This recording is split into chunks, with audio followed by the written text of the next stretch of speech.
काम के आगे कठिन शब्द लिखा है, क्योंकि है ये कठिन। जैसे जैसे आप भगवत मार्ग में आगे बढ़ेंगे तो हो सकता है आप और इंद्रियों को शासन में लेने की चेष्टा करें। हो सकती भी इंद्रिया और शासन में, आप देखना न चाहें, सुनना न चाहें, बोलना न चाहें, चखना न चाहें, पर भक्ति का परम विरोधी शत्रु ये काम बख्शने वाला नहीं।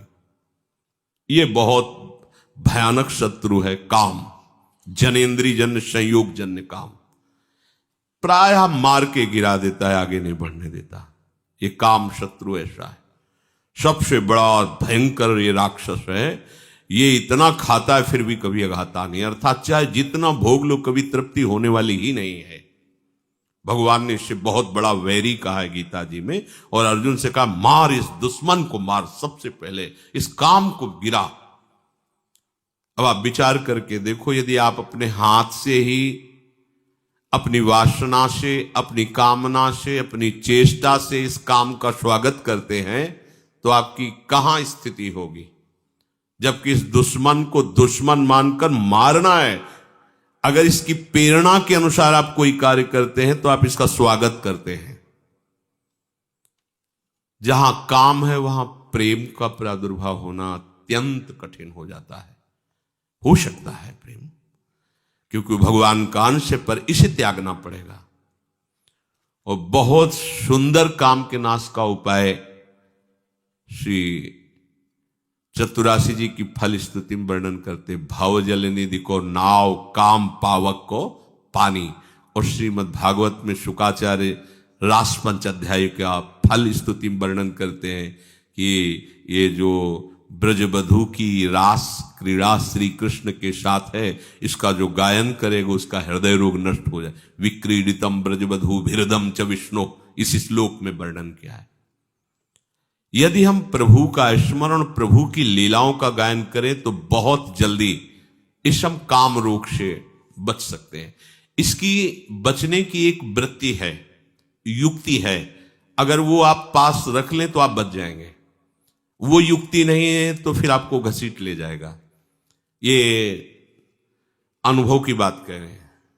कुछ बात होती है जो शास्त्रीय, और उसी का जब अनुभव किया जाता है प्रैक्टिकल उसका, तब वो बात ज्यादा समझ में आती है। इस काम को ये देखा है कि उसका कोई भी आश्रय नहीं होना चाहिए, सहारा नहीं उसको होना चाहिए। अगर आपको लग रहा है कि 1 किलोमीटर जाने के बाद हमारे काम की पूर्ति हो सकती है तो मर गए आप, मारे जाओगे, मारे जाओगे। अगर कोई भी व्यक्ति शरीरधारी इस काम का आश्रय आपके हृदय में है तो आप मारे जाओगे पक्का। हम उस शरीरधारी के पास पहुंच जाएंगे तो इसकी पूर्ति हो जाएगी। तो आप चाहे जितना ना ना ना करते रहो, इसका प्रमथन स्वभाव है, इसका नाम मनमत है। ये मन को ऐसा मथेगा कि आपको वहीं पहुंचना पड़ेगा। पहले कनेक्शन हटाओ। कहीं भी इसके लिए व्यवस्था नहीं होनी चाहिए। आपको अनुभूत बात बता रहे हैं, इसके लिए व्यवस्था नहीं होनी चाहिए। अगर व्यवस्था है तो ये अव्यवस्था फैला देगा। बहुत ही जोरदार विरोधी है ये, छोटा मोटा विरोधी नहीं। ये समझो ये ढहा तो सब ढह गया, ये गिरा तो पूरा का पूरा पहाड़ गिर जाएगा समझो। इसी पहाड़ के बाद जो है वो प्रेम देश है जहां प्रवेश किया जाता है। जहां काम तहां राम नहीं, और जहां राम नहीं काम, ऐसा वर्णन किया महापुरुषों ने। ये बहुत बड़ा दुश्मन है, लेकिन दुश्मन कौन मानता है? इसको तो प्रियतम माना जाता है। अंदर से देखो, इसे तो सुख माना जाता है, इसे तो बहुत गुप्त रखा जाता है, इसे तो हृदय में छुपा के रखा जाए। अगर कोई कह दे तुम कामी, तो कहेगा तुम्हारे बाप कामी, हम कामी कैसे हो सकते हैं? वो गुस्सा हो जाएगा। वो हृदय में हमारे ये दुश्मन छिपा हुआ है, दूसरा उसे बताना चाहता है, हम स्वीकार नहीं करेंगे, उसे बिल्कुल छुपा के रखेंगे। ये सबसे बड़ी कमी हो रही है। अगर इस दुश्मन को दुश्मन के रूप में देख लो तो पहला बाण मार दिया आपने उसके ऊपर, वो ढेर होना शुरू हो जाएगा। दूसरा, कोई संयोग का विधान नहीं रखना है, कोई शरीरधारी से ऐसे संपर्क नहीं रखना है जिसके पास जाने से इस काम की वृत्ति की पूर्ति हो जाए, समझ लेना। तीसरा, आपको स्वयं में कोई ऐसी चेष्टा नहीं करनी है जिससे इस काम का स्वागत हो।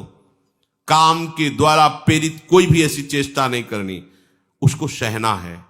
जो सहन करता है वही भक्तिवान होता है। सहत सहत बाढ़े भगति, और इसे सह वही सकता है जिसने भगवान के नाम का आश्रय लिया है, भगवान के चरणों का आश्रय लिया है, प्रियालाल के सांवले गोरे चरणारविंद का आश्रय लिया है। सहना कोई कठिन बात नहीं है उनके लिए जो भगवद आश्रित हैं। भगवद आश्रय नहीं, फिर सहना तो बड़े बड़ों को ये अपने आकर्षण में घसीट लेता है। पहली बात, इसको दुश्मन मानना है, शत्रु को शत्रु। भगवान कह रहे हैं ये योगियों का, परमार्थ के पथिकों का, ज्ञानियों का नित्य बैरी, ये नित्य बैरी भगवान ने कहा है। ये ऐसा वैसा दुश्मन नहीं है। परमार्थ के पथिकों का सीधा विरोधी ये है काम। पर आश्चर्य, हम इसको दुश्मन नहीं मानते। ये आया और हम स्वागत के लिए तैयार हो गए। जैसी आज हमको ये चाहिए, जैसे कोई अतिथि आवे ना, आज हमको ये चाहिए, हाँ अभी अभी व्यवस्था करते हैं, हम ऐसे उसका स्वागत करते हैं। देखो वो जो प्रेरणा करता है, हरि गुरु की सब आज्ञाओं को रौंद करके हम वही करते हैं जो काम प्रेरणा करता है। अगर आप पहली बात स्वीकार करें कि हमारा ये दुश्मन है, तो आप फिर पैतरे सीख जाएंगे इसको परास्त करने की, क्योंकि आपके साथ हरि गुरु का कृपा बल है। बिल्कुल पक्का मानिए, पहली बात आपको इसे शत्रु रूप में देखना है शत्रु। भगवान कह रहे हैं कि ज्ञानिना नित्य वैरिना, ज्ञानियों का नित्य वैरी है काम, परमार्थ मार्ग के पथिक का। दूसरा, कोई भी संयोग नहीं रखना।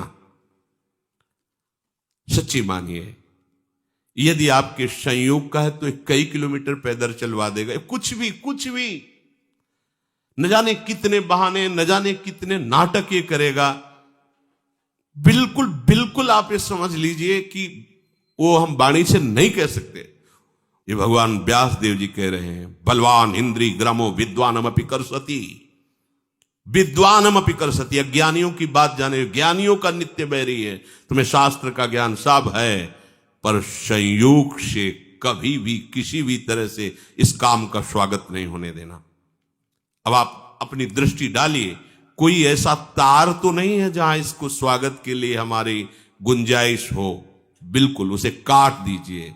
हाँ, भागिए, ऐसे संग से दूर रहिए, चाहे स्त्री शरीर हो चाहे पुरुष शरीर हो, जिसके संग से कुमति उत्पन्न होकर प्रेम रस मार्ग में बाधा खड़ी हो जाओ, हमारा दुश्मन है। तीसरी बात, अपने द्वारा अपना नाश मत कीजिए। दूसरा कोई शरीर का संयोग तो आपका नहीं है, पर आपने ऐसी कुचेष्टाएं सीख रखी है कि आप काम का स्वागत करते हैं। बहुत बड़ी हानि है। स्वप्न में भी तुम्हें परमानंद का अनुभव कैसे हो सकता है जब तुम ऐसे गंदे काम करते हो। जिस आसन पे तुम लेटते हो उसी में भजन करना है, रात दिन उसी में सुमिरन करना है, तुम अपने आसन को गंदा कर रहे हो। ऐसे परम पावन धाम में रह रहे हो, कैसी चेष्टा कर रहे हो। ये सब ध्यान से सुनो। ये सावधानी, ऐसी सावधानी जहां किंचन मात्र इसको कोई गुंजाइश नहीं मिलनी चाहिए काम को। चौथी बात, ऐसा कोई दृश्य देखने की चेष्टा मत करो जिससे इसका स्वागत हो। अगर कहीं ऐसी बाह चलते फिरते दृष्टि पड़ जाए पशु पक्षी पर भी, तो प्रिया प्रीतम का भाव करके प्रणाम करो, आगे बढ़ो। चिद चिद लक्षणम सर्वम राधा कृष्ण में जगत। दोबारा दृष्टि नहीं जानी चाहिए। किसी माता बहन पर कहीं कोई ऐसी दृष्टि जाए, मानसिक प्रणाम करो, हट जाओ।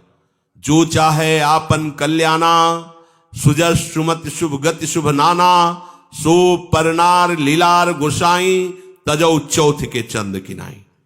यदि आप काम पर विजय प्राप्त करना चाहते हैं तो विरोधी भाव जहां से प्रकट होते हैं, ऐसे शरीरों के दर्शन करने से बचिए, सावधान रहिए। मति गति सब भ्रष्ट हो जाएगी। केवल काम की ही एक ऐसी वृत्ति है जो सर्वनाश कर देती है। क्योंकि काम की पूर्ति न होने पर क्रोध आता है, काम की पूर्ति होने पर लोभ आता है। जैसे जैसे कामनाओं में बहते जाओगे तुम्हारी मोह ममता बढ़ती जाएगी, अहंकार, सारे की सारी जड़ है ये काम। इसीलिए कठिन शब्द लगा है। कठिन काम वासना पाप का करके पूरी तरह विनाश। सच्ची मानिए, ये मन बहुत हमारा बेईमान है, ठग है, ये इनसे मिला हुआ है, विपक्ष से मिला हुआ है। हम भजन में रुचि प्रकट कराने के लिए जब इस मन को बैठालते हैं कि नाम जप कर, मंत्र जप कर, तो ये थोड़ा सहयोग देकर फिर हमसे अपना सहयोग मांगता है। थोड़ी देर ये मनोरंजन तो कर लेते हैं, थोड़ी देर ये काम तो कर लेते हैं, थोड़ी देर ऐसा, बस इसकी इस बात को, सलाह को मत मानना, ये ठगों से मिला हुआ है, लुटवा देगा, पूरा का पूरा लुटवा देगा, विश्वास कीजिए।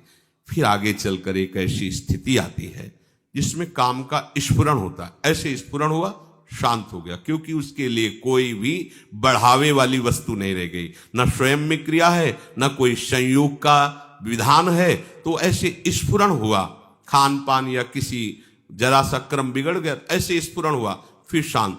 फिर जब आनंद की अंदर स्फूर्ति होती है, ये रह ही नहीं जाता है।